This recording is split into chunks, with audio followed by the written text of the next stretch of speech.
नियति को कौन जानता है? ये नियति ही है जो इंसान को नीचे से ऊपर खड़ा कर देती है और फिर वो अपनी कामयाबी का डंका पीटता चला जाता है। यही वो नियति है जब किसी को नीचे गिराकर उसके सारे खेल को खत्म कर देती है। सच तो यही है कि समय के चक्र को कोई नहीं जानता।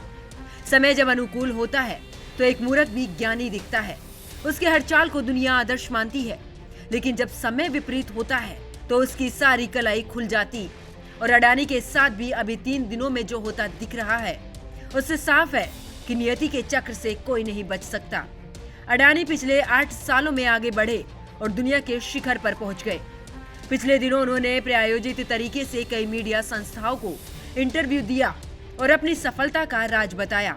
लेकिन तब भी उनकी सफलता का राज संदेहास्पद ही था। किसी को यकीन नहीं हुआ आखिर ईमानदारी से कोई दुनिया का बादशाह कैसे बन सकता है।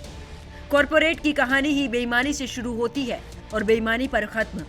और जब किसी कॉरपोरेट के साथ सत्ता का सहयोग हो फिर उसे आगे बढ़ने से कौन रोक सकता है। लेकिन चौंकाने वाली बात तो यही है कि जो व्यक्ति सप्ताह भर पहले अपनी महानता के गीत गा रहा हो मात्र एक झटके में जमीन पर खड़ा हो गया।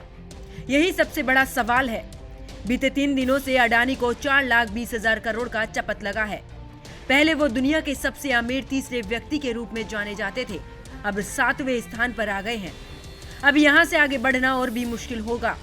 खुद गौतम अडानी की संपत्ति 9.5 लाख करोड़ से घटकर 7.5 लाख करोड़ हो गई है, यानी उनकी निजी संपत्ति में करीब 1.5 लाख करोड़ की कमी आई है। ये कोई मामूली गिरावट नहीं है। कई लोग कह रहे हैं कि ये सब कॉरपोरेट घराने के बीच चल रहे द्वंद की कहानी है, लेकिन इससे मोदी सरकार को भी झटका लग सकता है। याद रहे, अडानी पर देशी बैंकों के करीब 2.5 लाख करोड़ का कर्ज है और अब डर इस बात का है कि अडानी ऐसे ही नीचे खिसकते चले गए तो देश को दिवालिया से कौन बचाएगा। अडानी के साथ ही पिछले 3 दिनों में शेयर बाजार में निवेश करने वाले लोगों की भी हालत खराब हो गई है। करीब 2,75,000 करोड़ रुपए निवेशकों के डूब गए हैं। दरअसल ये सारा खेल हाल ही में अमेरिकी वित्तीय रिसर्च कंपनी हिंडनबर्ग की एक रिपोर्ट सामने आने के बाद शुरू हुआ है। इस रिपोर्ट में अडानी की कंपनी को गलत तरीके से मार्केट में अपनी स्थिति मजबूत बनाए रखने की पोल पट्टी खोली है।